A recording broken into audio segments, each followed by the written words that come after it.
नमस्कार, मैं doctor Sanjay Gadekar. Cancer ये वर्ड ही ऐसा है कि सुनने के बाद में एक दहशत बढ़ जाती है। अरे बाप रे, कैंसर जानलेवा बीमारी है ना। चलो ठीक है, हम देखते हैं एक कैंसर के बारे में। और कोई अगर कैंसर से सफर हो रहा हो, आप कैंसर के पेशेंट हो सकता है आपका इलाज चल रहा हो या इलाज खत्म हो गया हो, फॉलोअप चालू हो, या फिर हो सकता है आपको पैलिएटिव ट्रीटमेंट भी चालू हो, यानी सब उपचार हो चुके हैं, अभी करने लायक कुछ नहीं है और बीमारी लौट के आई है, और जो जो आपके लक्षण है वो हिसाब से आपको इलाज चालू है। दर्द का इलाज, बाकी जो भी कोई आपको लक्षण होंगे उसका इलाज। देखिए, कैंसर की बीमारी के बारे में आपको सबसे पहले यह बात जानना जरूरी है कि यह बीमारी कहीं आपको बाहर से नहीं लगी है। यह आपकी खुद के ही कोशिकाएं हैं, आपकी खुद के ही पेशियां हैं जो किसी कारण रिवोल्ट कर चुकी है। जो आपका शरीर का चलन का रेगुलर चयापचय का मार्ग है उसको त्याग कर इन्होंने अपना एक मार्ग बना लिया है जो घातक होता है अपने शरीर के लिए। और कैंसर का ट्रीटमेंट के बाद में पेशेंट्स को फॉलोअप में रखते हैं। क्यों रखते हैं? क्योंकि एक डर रहता है कि कहीं बीमारी लौट के ना आ जाए। तो जब सब इलाज हो चुका है तो ये, और कैंसर निकल भी चुका है, तो बीमारी लौट के आने का डर क्यों बना रहता है जब सब कुछ अच्छा हो गया है? इसलिए चलो हम देखते हैं थोड़ा सा कैंसर क्या है। घबराने की बिल्कुल जरूरत नहीं है, क्योंकि पूरा मेडिकल साइंस, डॉक्टर्स आपके लिए दिन रात मेहनत कर रहे हैं। देखिए, एक बात तो साफ है कि हमारी जान बचाने के लिए मेडिकल साइंस जैसा दूसरा कोई रास्ता नहीं है। It's a boon to save your life. लेकिन ये सब बातें हैं कि अस्पतालों ने, डॉक्टरों ने आपके लिए किया है। लेकिन आपको इस पूरे जंजाल से बाहर निकलना है और अच्छी लाइफ जीना है या सेहत की तरफ रास्ता अख्तियार करना है, तो कुछ बातें आपको भी करनी पड़ेगी।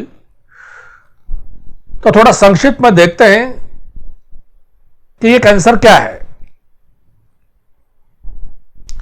देखो, अभी मैं कैंसर के बारे में आपको मैं बताता हूं। क्या होता है कि आप कैंसर कोई आपको पैदाइशी तो था नहीं, और जो कुछ पैदाइशी रहता है वो एक अलग चैप्टर है, उसके बारे में बाद में देखेंगे। आप अपनी जिंदगी जी रहे थे,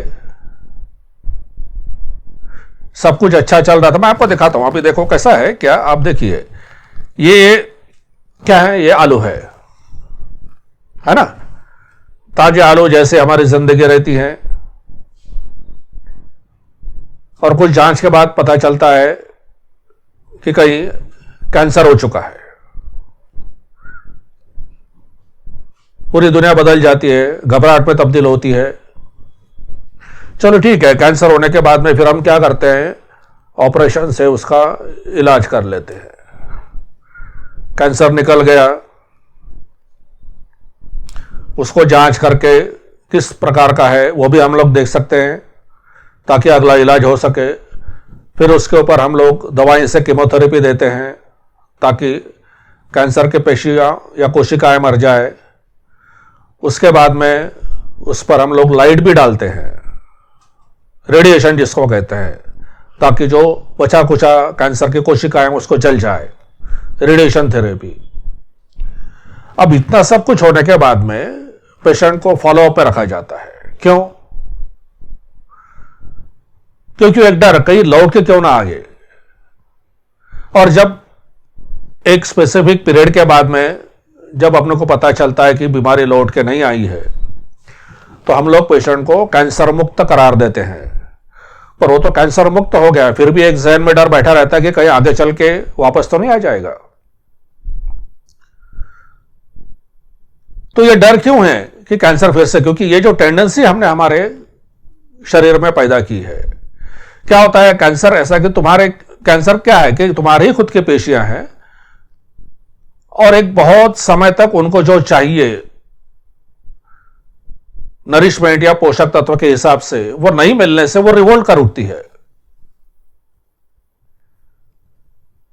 उसमें कुछ जेनेटिक फैक्टर्स भी होते हैं, लेकिन वो तभी तूल पकड़ेंगे जब तक हम हमारे बॉडी कीपिंग के उसके जो फैक्टर्स जो हैं उसको पूरी तरह से उसको नरिशमेंट नहीं दे पाए, तो एक कोशिकाओं का ग्रुप एक रिवोल्ट हो सकता है। समझ ले कि हमारी खुद की पेशियां एक आतंकी पेशियां बन गई हैं।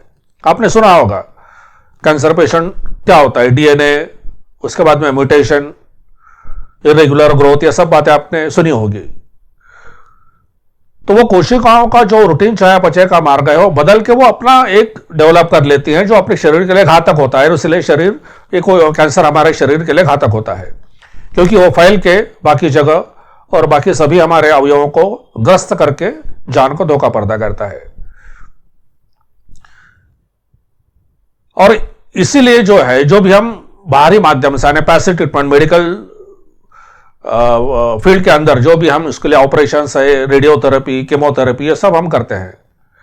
इसके बाद में हम लोग कैंसर मुक्त तो हो गए, पर अभी हमको हेल्दी होना है, कुदरती तौर पे हमको सेहत चाहिए। तो ये बात समझ लीजिए कि ये दायरा डॉक्टर या अस्पताल का बिल्कुल नहीं है। सेहत यह हमारा खुद का दायरा है। मेडिकल फील्ड, डॉक्टर्स हम पे इलाज करके हमारी जान बचा के हमको जिंदा खड़ा तो रख सकते हैं, लेकिन उसके बाद में जो हेल्थ हमें प्राप्त करनी है, क्योंकि देखिए सेहत ऐसी चीज है जो हमें कोई रेडीमेड दे नहीं सकता, ना गिफ्ट दे सकता है, ना हस्तांतरित कर सकता है, ना प्रत्यारोपित कर सकता है। यह हमारी सेहत हमें ही हमको अंदर से तैयार करनी होती है, और इसलिए कुछ हमारे शरीर से जुड़ी कुछ शास्त्रीय बातें जानना हमें जरूरी है। अगर वो जान पे हम लोग उस पर अमल करते हैं तो ये कैंसर का बुरा सपना आप भूल के सिर्फ कैंसर मुक्त ही नहीं, तो आगे बढ़ के आप आरोग्य युक्त होके एक खुशहाल जिंदगी भी जी सकते हो। और वो कैसे, ये हम लोग आगे देखेंगे। तो चलिए हम लोग एक थोड़ा सा ब्रॉड इसमें देखते हैं, ये आपके मालूमात के लिए, क्योंकि देखिए आप सफरर हो, आप एक रुग्ण हो, कोई भी हो सकता है, और आपको कुछ बेसिक बातें जानना जरूरी है। तो अब देखते हैं कि हम लोग बीमारियां बोलती हैं। बीमारियां किन प्रकार की होती है? एक वैसे तो काफी सारा क्लासिफिकेशन, आपको वो जानने की जरूरत नहीं है। एक मोटा मोटा तरीके से समझने के लिए समझिए। एक तो बीमारियां होती है दृश्य बीमारियां, अदृश्य बीमारियां और महसूस होने वाली बीमारी। समझ रहे हैं आप? दृश्य आने जो हमको आंखों से दिख जाती है, कहीं गोला आया है, कहीं कुछ सकम है, कहीं कुछ दिख रहा है, जो दिख रहा है आपके आंखों से, या फिर किसी इन्वेस्टिगेशन में जैसे X-ray, radiology, sonography, CT scan दिखता है, आप उसको मेजर कर सकते हो। हाँ गोला है, यहां पथरी है, इतनी बड़ी है, यहां पे है। तो ये हो गई दृश्य बीमारियां। दूसरा होता है अदृश्य बीमारियां, जो दिखती नहीं है, आंखों से पर होती है। ब्लड प्रेशर, आपकी ब्लड की शुगर आंखों से नहीं दिखती है। हां दिखती तब है आपके जब लेबोरेटरी रिपोर्ट्स रहेंगे, उसमें भी सिर्फ आपको वैल्यूज दिखती है, बीमारी नहीं दिख रही है। रिपोर्ट आएगा आपके सामने कि इतना शुगर है, इतना बीपी है, इतना पल्स है, इतना ऑक्सीजन है, आंखों से नहीं दिख रहा है। ठीक है। और तीसरा जो है मोटा मोटा सकी महसूस यानी दर्द, सर दर्द हो रहा है, दिखता नहीं है आपको, पेट में दर्द हो रहा है, दर्द नहीं दिख रहा है, सर भारी भारी लग रहा है, ये महसूस कर रहे हैं आप। तो ये शुरुआती तौर पे तो ठीक है, लेकिन आगे चल के ये सब एक दूसरे से संबंधित हो जाती है। अदृश्य बीमारियां भी दृश्य होने लगती है। शुगर भी जब ज्यादा अंदर शरीर खराब करती हैं तो लिवर, किडनी जो भी है खराब हो तो दिख जाती है। तो ये मोटे मोटे तरीके से, और एक समझने के लीजिए कि ये जो भी बीमारियां जब दृश्य बन जाती है यानी अवयवों को ग्रस्त करती है, वहां से हमारी फिक्र करना शुरू हो जाता है। क्योंकि अगर आपके बड़े हुई ब्लड प्रेशर या बढ़ी हुई शुगर अगर आपके अवयवों को नहीं खाती है या कुछ भी नुकसान नहीं करती है, तो आपको डर क्या है? पर वो होता है। यही कारण है कि हमको हर चीज का इलाज करते रहना पड़ता है, उसको कंट्रोल में रखना पड़ता है।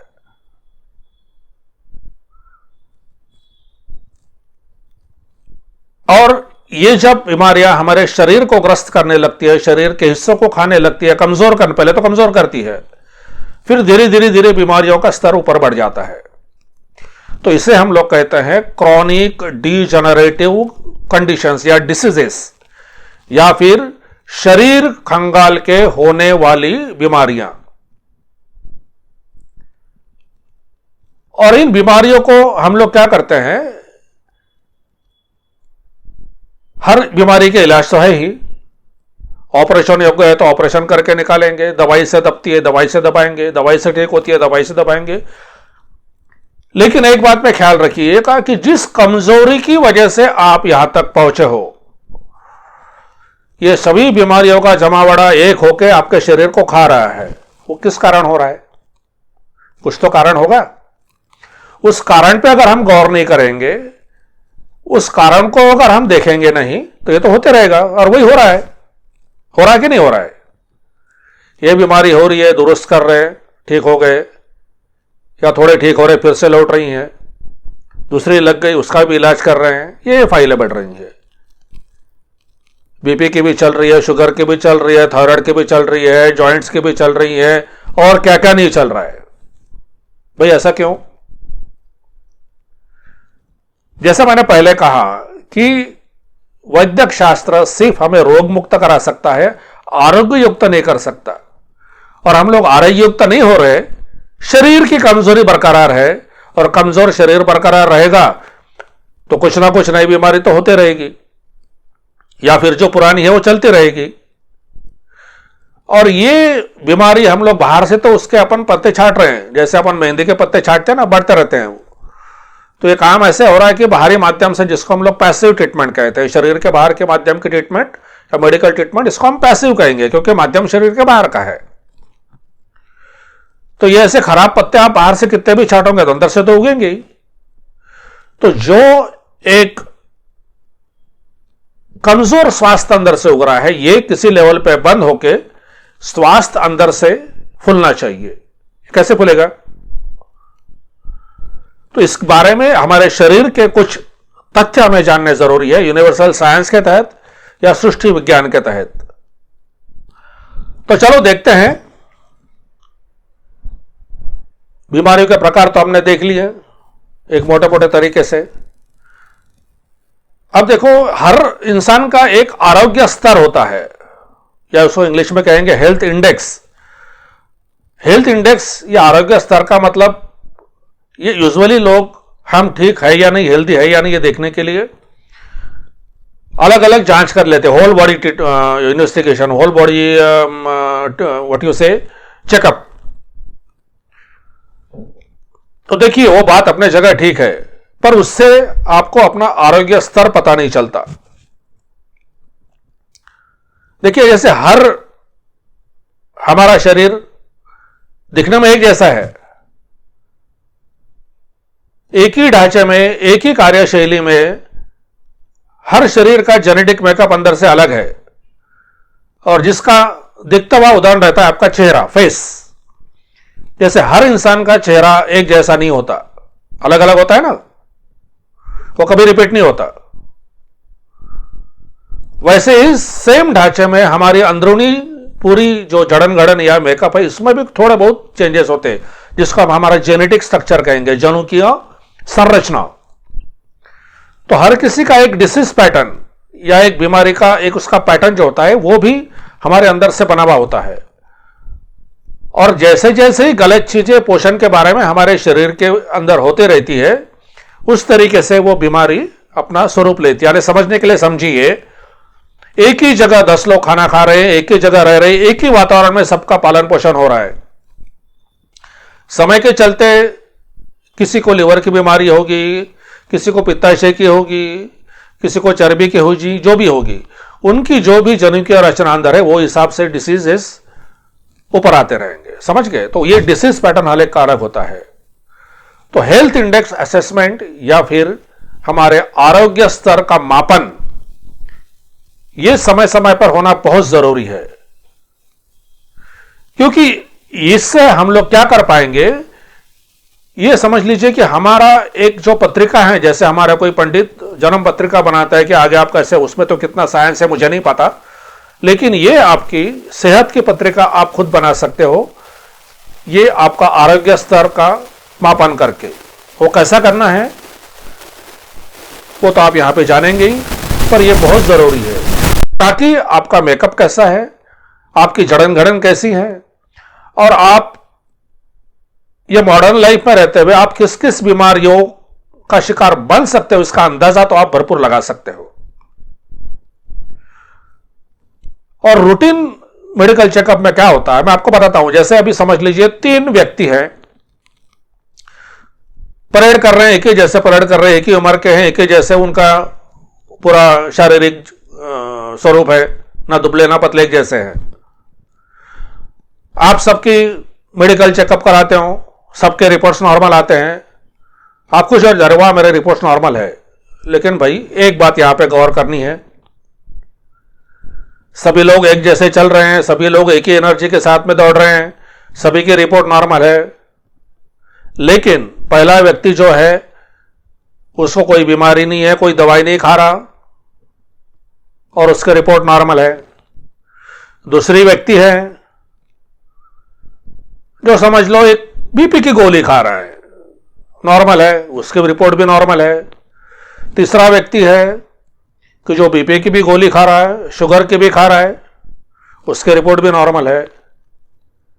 अब सबके मेडिकल चेकअप में रिपोर्ट्स तो नॉर्मल निकले, सभी दिखने में भी नॉर्मल है, पर तीनों का आरोग्य स्तर अलग है। समझ गए आप?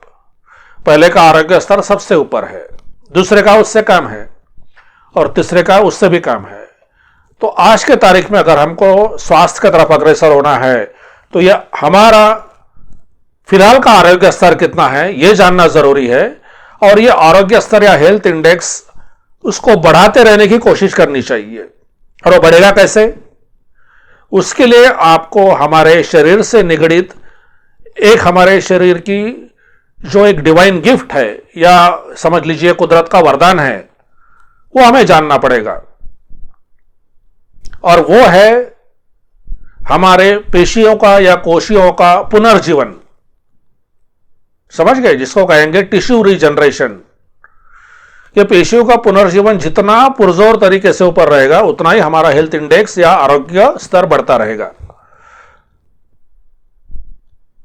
अब संक्षेप में आपको यह बता दें कि ये कोशिकाओं का पुनर्जीवन या टिश्यू रीजनरेशन क्या होता है। देखिए, हमारा जो शरीर है, जो दिख रहा है आपको शरीर, ये वो शरीर नहीं है जो बचपन में हमारे मां बाप ने पैदा होते ही हमारे हाथ में, उनके हाथ में लिया था।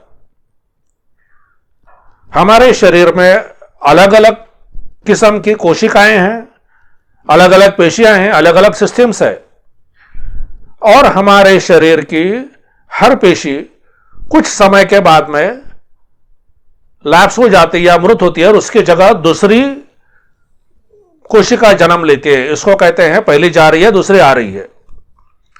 जैसे ड्यूटी खत्म होती है ना, एक वॉचमैन की ड्यूटी खत्म हो रही है, दूसरा आ रहा है, वो डिजनरेट हो गया, दूसरा रीजनरेट हो गया,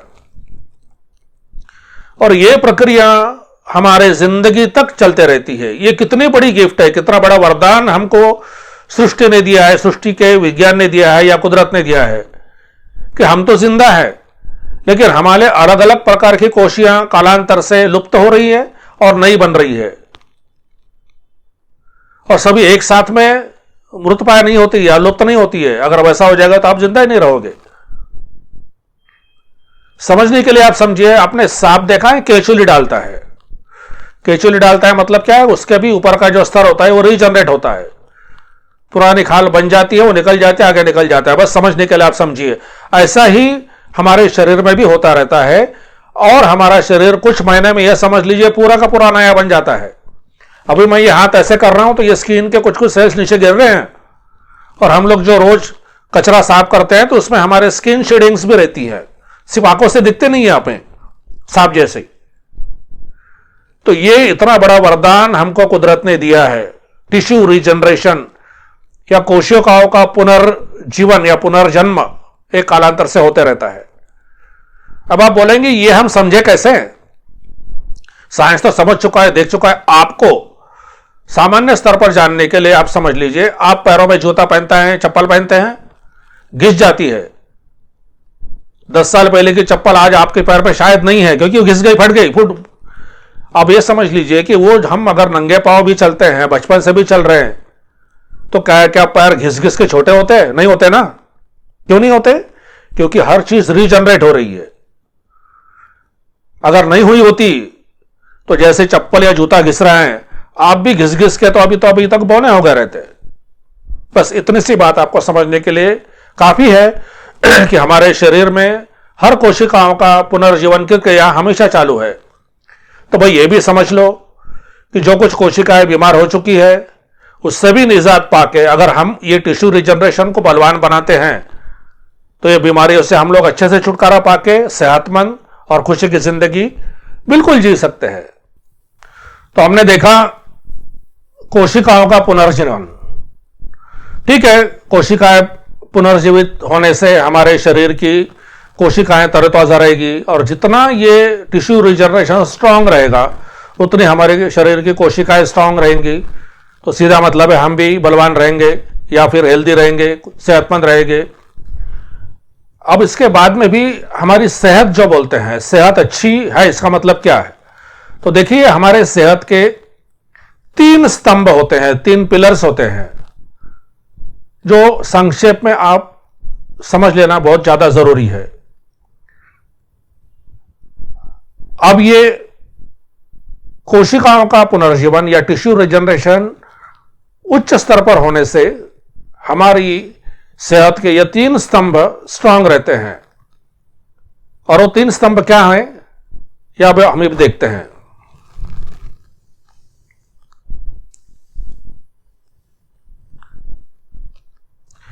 देखिए, हमारी सेहत के जो 3 स्तंभ है, यानी 3 प्रणालियां हमारे शरीर में है, वो अगर पुरजोर तरीके से काम करती है तो ही हमको सेहतमंद करार दे सकते हैं। अब वो क्या है देखते हैं। सबसे पहला स्तंभ जो है वो है इम्यूनिटी। इम्यूनिटी इसका मतलब होता है रोग प्रतिकार शक्ति या व्याधिरोधक शक्ति, जिसको कहेंगे, है ना। ये तो बहुत कॉमनली सुना है हमने, पर यह शक्ति कोई काढ़े पीने से या चूरन खाने से नहीं बढ़ेगी। उसके लिए कुछ चीजें शास्त्रीय तरीके से ही होना जरूरी है, तो ही यह पहला स्तंभ पूरी तरह से पुरजोर अच्छा बनेगा या स्ट्रांग बनेगा। दूसरा वाला स्तंभ है स्टेम सेल्स, या जिसको हम मूल कोशिकाएं या मूल पेशियां ये कहेंगे। यानी ये ऐसी पेशियां होती है कि जो हमारे शरीर में घूमती रहती हैं, और जहां भी जरूरत है, जहां भी टूट-फूट हुई है, कहां जो बीमारी हो गई है या कोई कोशिकाएं खराब हो चुकी है, उसकी जगह ये कोशिकाएं जाके उसको रिपेयर करती है, और जो चाहे वो रूप यह धारण कर सकती है। मतलब जो भी अवयव की कोशिकाओं का पुनर्निर्माण इनको करना है, वह स्वरूप इनको अपने आप वो ढाल करती है। इसलिए यह समझ लीजिए एक जादुई कोशिकाएं होती है, मैजिकल सेल्स, और ये हमारे शरीर में घूमते रहती है पुलिस पेट्रोलिंग जैसे, और जहां जहां भी इसकी जरूरत है वहां वहां पे ये अपना कार्य करती है और हमें स्वस्थ रहने में मदद करती है। समझने के लिए सोचिए कि आप यहां पे अगर खरोच आती है, कुछ दिन के बाद में आपकी त्वचा जो है वो फिर से अच्छी होती है। कैसे अच्छी होती है? इन्हीं स्टेम सेल्स के कारण। उनको टेक्निकल नाम तो काफी दिए हमने, पर मेन कारण जो है कि वो उसके वजह से हमारी त्वचा फिर से बनाती है। और तीसरा स्तंभ जो है वो स्तंभ है होमियोस्टैसिस। अभी होमियोस्टैसिस शब्द ऐसा है कि ये शायद आपने ज्यादा सुना नहीं है, और होमियोस्टैसिस का होम्योपैथी के दवाइयों से कोई संबंध नहीं है। होमियोस्टैसिस का मतलब होता है एक संतुलन प्रणाली। संतुलन मतलब आपने देखा ना सर्कस में, वो एक रस्सी के ऊपर बैलेंस करके चलने की कोशिश करते हैं और गिरते नहीं हैं। तो हमारे शरीर को भी गिरने से बचने के लिए बैलेंसिंग सिस्टम दिन रात काम करते रहती है। इसको कहते हैं होमियोस्टैसिस। और ये इतनी कारगर सिस्टम होती है कि आपको गिरने नहीं देती, अगर वो सही तरीके से उसकी स्ट्रेंथ में काम कर रही हो तो। और ये तीनों पिलर्स या तीनों स्तंभ के ऊपर जो है, ये हमारी सेहत का जो पूरा स्लैब है या सेहत जो है, ये इसके ऊपर रेस्ट करती है। अगर इसमें से कोई भी स्तंभ कमजोर होता है, और ये एक कोई स्तंभ कमजोर नहीं होता, अगर वो शरीर के रखरखाव के हिसाब से कमजोर होने तो तीनों एक साथ होंगे। और जैसे जैसे ये कमजोर होते रहते हैं, ये अपनी हेल्थ भी कमजोर होती है। अभी हेल्थ जो है आप समझ लीजिए, समझने के लिए ये आपकी पुरजोर तरीके से काम कर रहे हैं और ये आपकी सेहत इस पे बनी हुई है। ये हमारा शरीर, ये तो मॉडल मैंने बनाया आपको दिखाने के लिए कि जिस तरीके से ये है, अगर ये पूरे स्तंभ आपके स्ट्रांग है या बलवान है तो आपकी सेहत भी बलवान रहेगी और आप भी जॉयफुल रहोगे। पर अनफॉर्चुनेटली ये अपने आप नहीं होगा और अपने आप होता नहीं है जब तक हम खुद कॉन्शियसली उस पर ध्यान न दे। ये अपने आप ये सिस्टम पूरी स्ट्रांग नहीं होगी। कुछ चीजें हमें जाननी होंगी, पहचाननी होंगी, उसका कॉग्निजेंस लेना होगा, तभी ये सब हम चीज कर सकते हैं। और यही कारण है कि हमको ये चित्र जो है वो साधारण तौर पे नहीं दिख पाता है और हम एक से ज्यादा बीमारियों के जूझते रहते हैं। जैसे जैसे उम्र के साथ में तो कमजोरी आती है, उम्र के साथ में आने वाली कमजोरी अलग, पर ये आने वाली कमजोरी ये जो है ये हमारे शरीर से, हमारे ही किसी ध्यान न देने से पैदा हो रही है, जिसको हम कहते हैं क्रॉनिक डिजेनरेटिव कंडीशंस, या धीरे धीरे शरीर खोखला होकर होने वाली बीमारियां। और जिसमें कैंसर जो है एकदम टर्मिनल या आखिरी स्टेज की है। कैंसर इज नथिंग, वो आपके डिजेनरेटिव कंडीशंस में है कि जो पूरी तरह से खराब हो चुकी है आपकी पेशियां, रिवोल्ट कर देती है वो, the height of that revolt. तो ये चित्र हमें पाना है और ऐसा अगर, और ये कर सकते हैं, बशर्ते कर सकते हैं, पर आपको कुछ चीजें समझ के करनी होगी, अपने आप नहीं होगा। तो चलो देखते हैं कि सेहत खस्ता कैसे होती है। तो देखिए, आज जो साधारण पर चित्र जो है, स्थिति यह है, तीनों स्तंभ कमजोर हो चुके हैं, बार बार बीमारियां हो रही है, ठीक नहीं हो रही है, सीधा सीधा अंदर आपका यह चित्र है। तीनों स्तंभ कमजोर है, जिसके वजह से यह सेहत भी टूट चुकी है और आप कुछ ऐसे हो गए हो। और जो भी कुछ कर रहे हैं शरीर के बाहर से, हम लोग ऑपरेशंस कर रहे हैं, दवाइयां दे रहे हैं, और जो जो कुछ कर रहे हैं, ये जो भी है हम लोग बाहर देख रहे हैं। पैसिव ट्रीटमेंट बहुत कुछ कर रहे हैं।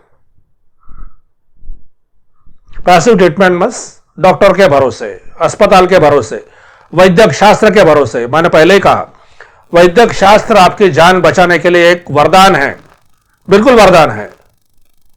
It's a boon to save your life. लेकिन मेडिकल साइंस आपको ये सब चीज बना के दे नहीं सकता जब तक आप ये खुद चीज ध्यान में लेके उसके ऊपर कुछ करने की ठान न ले। तब तक क्या करना है हम बताएंगे, पर यह समझना जरूरी है कि यह आपका दायरा है।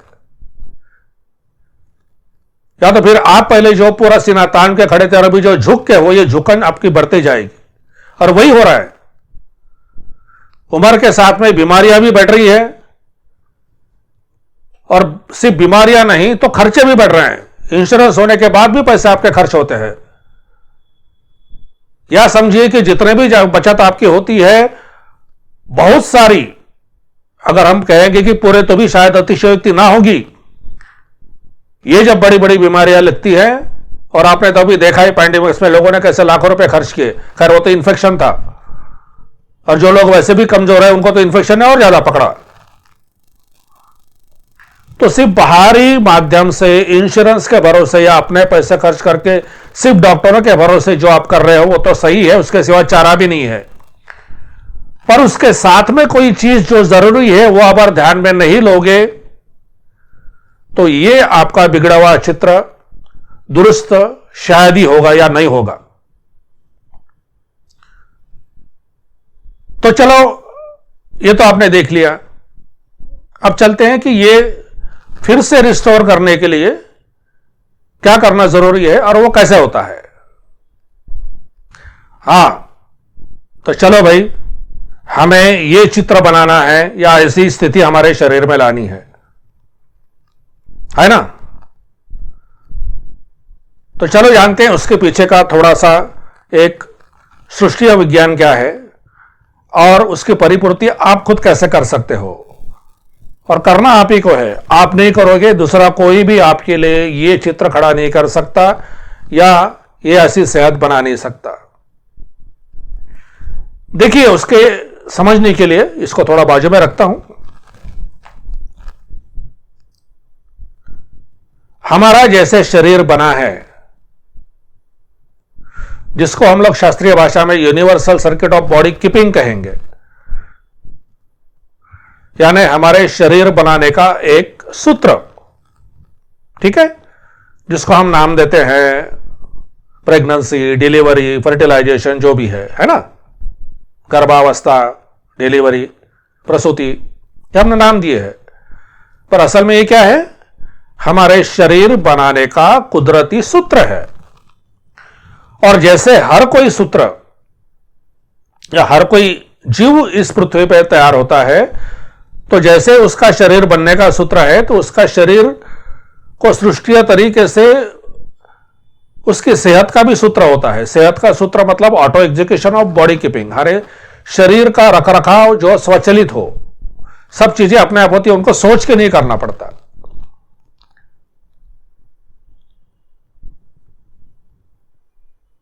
और इसमें साइंस अपने को यह ख्याल में रहना है कि हमको कुदरत में प्रगल्भ बुद्धिमत्ता देने से जो इनेट एबिलिटी है या उपजत क्षमता है, जिसमें सेहत का सूत्र भी एक चीज है,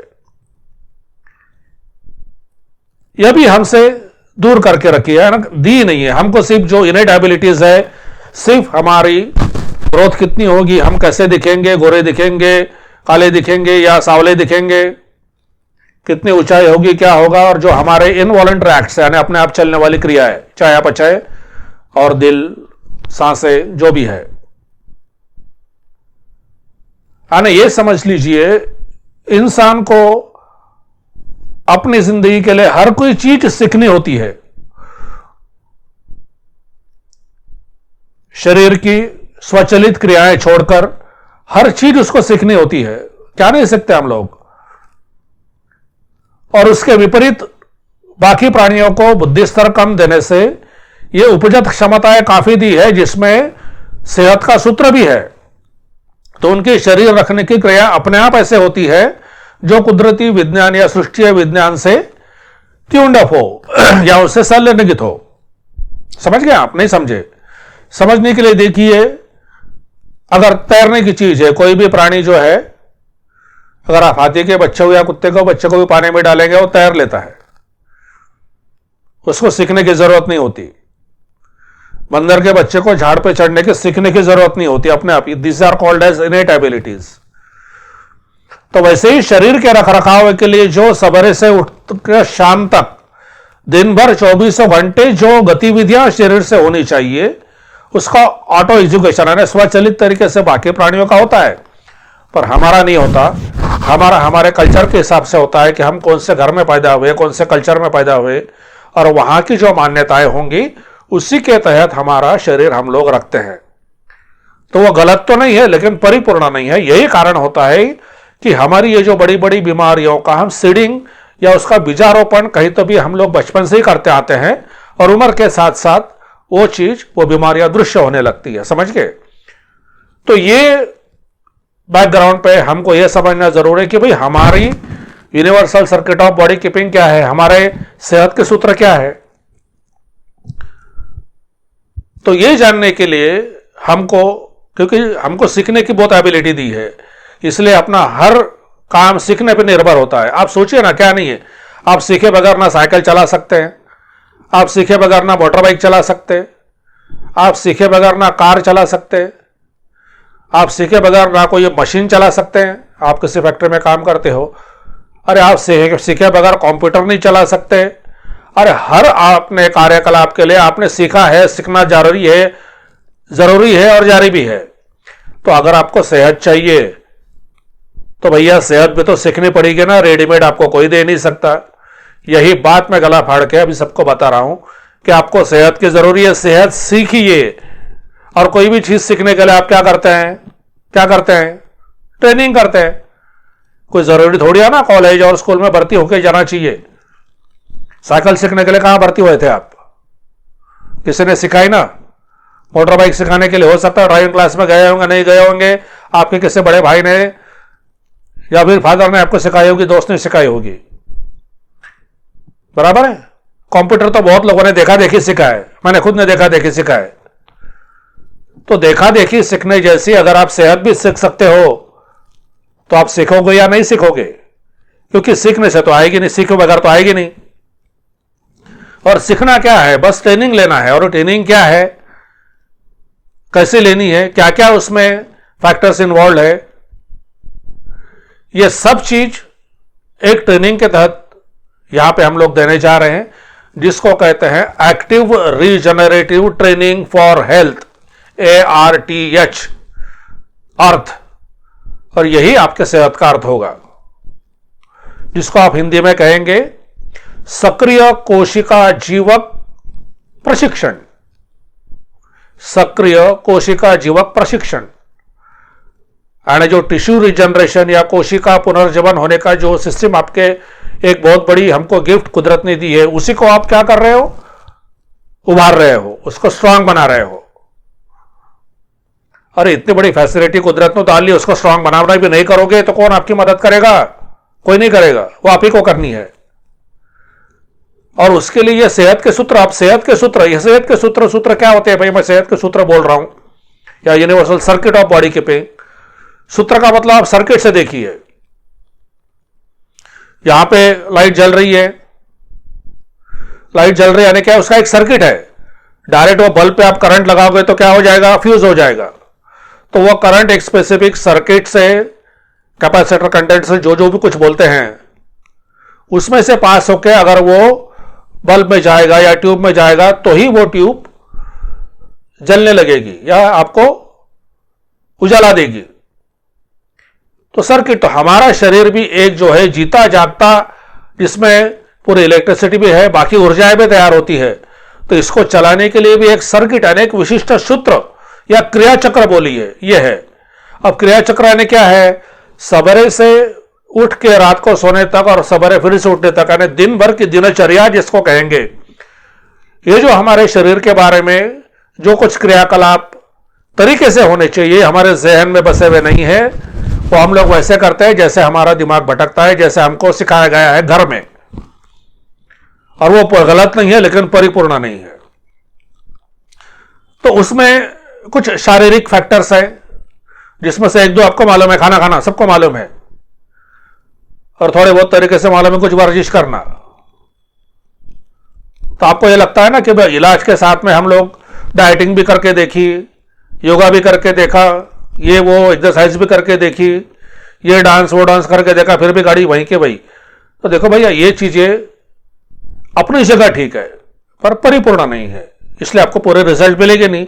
जब तक आप परिपूर्ण नहीं सोचोगे, परिपूर्ण करोगे नहीं, तब तक आपको पूरे रिजल्ट्स मिलेंगे नहीं। तो ये सेहत का सूत्र या universal circuit of body keeping, तो इसमें शारीरिक कुछ फैक्टर्स है और कुछ मानसिक भी है, क्योंकि हमको दिमाग है, माइंड दिया है, तो वो भी ठीक तरह से ढालना, उसको मैनेज करना हमें आना चाहिए। और उसके लिए एक छोटी सी ट्रेनिंग हमने इजाद की है, जो आप ऑनलाइन भी कर सकते हो और दिल लगा के करो तो 60 घंटे में या 2-3 दिन में भी उसको कंप्लीट कर सकते हो। वो तो आपके ऊपर है, आप उसको कितना, उसको आप जल्दी अपने आप में डालना चाहते हैं। और जिस किसी को वैयक्तिक सेवाएं चाहिए वो भी मिलेगी, पर यह ख्याल में रखिए कि सीखना आपको है, ट्रेनिंग आपको लेनी है।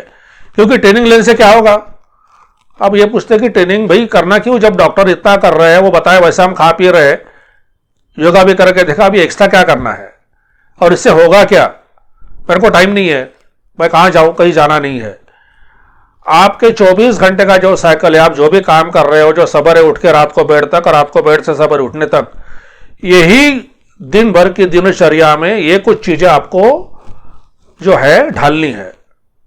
और ट्रेनिंग लेने से आप वो जान पाएंगे कि मुझे कहां कौन सी छोटी छोटी चीजें हैं। वैसे सर्किट तो बहुत कॉम्प्लेक्स है, बहुत बड़ा है, जो समझने के लिए आपको डॉक्टर जैसी पढ़ाई करनी पड़ेगी, लेकिन हमने सामान्य लोगों के लिए ये बेसिक तौर पे डाला है। इसको एलिमेंट्री कोर्स कहेंगे या एलिमेंट्री ट्रेनिंग। इतना भी आप कर सकते हैं तो आप कुदरती तौर पे अपने सेहत के रास्ते खुद खोल सकते हैं। और बाकी जो काम करना है आपकी बीमारियों के लिए, वो वैद्य क्षेत्र कर रहा है, डॉक्टर्स कर रहे हैं, दिन रात जग के कर रहे हैं। और वैसे भी इसके अलावा आपको सेहत रखने के लिए दूसरा चारा क्या है, कुछ है तो बताइए। और इसके ऊपर भी जैसे ये सेहत आप बना भी लेते हो, तो बाहरी जो घटक है वो भी तो आपको रोज बम्बार्डिंग कर रहे हैं। क्या है? पोल्यूशन है ना, एयर पोल्यूशन, वाटर पोल्यूशन, दूषित वातावरण, ये आपको मार रहा है। एडल्ट्रेशन, मिलावट, चीजों की क्वालिटी अच्छी ना होना, वो आपके पेट में जा रहे हैं। मिलावट। तीसरा है एडिक्शंस, वाह, सिगरेट, ड्रिंक्स, तंबाकू, क्या नहीं है? आप तो उसको ऐश के तौर पे ले रहे हो, पर ये ऐश ही आपको गश खा के गिराएगी। उसके बाद में हमारे मॉडर्न लाइफस्टाइल के फैक्टर्स हैं, मोबाइल, रेडिएशंस बहुत सारे हैं, घंटों मोबाइल कान को लगाते हैं, बहुत सारे फैक्टर्स हैं जो मॉडर्न लिविंग में हमारे शरीर को या सेहत को मार रहे हैं। और एडिशनल ये पैंडेमिक्स, जो अभी झटका खा चुके हैं सब लोग, ये तो आएंगे, एक गया दूसरा आएगा, दूसरा गया तीसरा आएगा। तो ये जो बाकी फैक्टर है, इसमें आप कहां तक ये कर सकते हो? आप खुद पोल्यूशन नहीं करोगे, आप खुद प्रदूषण नहीं करोगे, पर बाकी जो कर रहे हैं वो तो आप अपने लेवल पे रोक नहीं सकते। रास्ते पे चलने वाली गाड़ियां तो आप रोक नहीं सकते, फैक्ट्रियों से निकलने वाला धुआं तो आप बंद नहीं कर सकते। फिर आप कर क्या सकते हो भाई?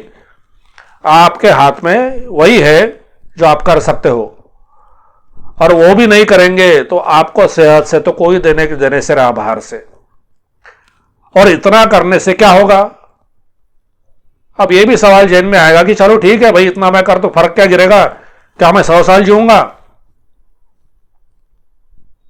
बिल्कुल हो सकता है, नहीं भी हो सकता है, पर जितना भी जियोगे भाई, एक डर मुक्त तो जियोगे, एक कॉन्फिडेंस के साथ तो जियोगे कि ये जो वाले फैक्टर है उसको फाइट करने के लिए या उससे लड़ने के लिए मेरे पास में मैंने ढाल मेरी बना ली। आपकी ढाल है, ये तीनों पिलर्स आपके ढाल है।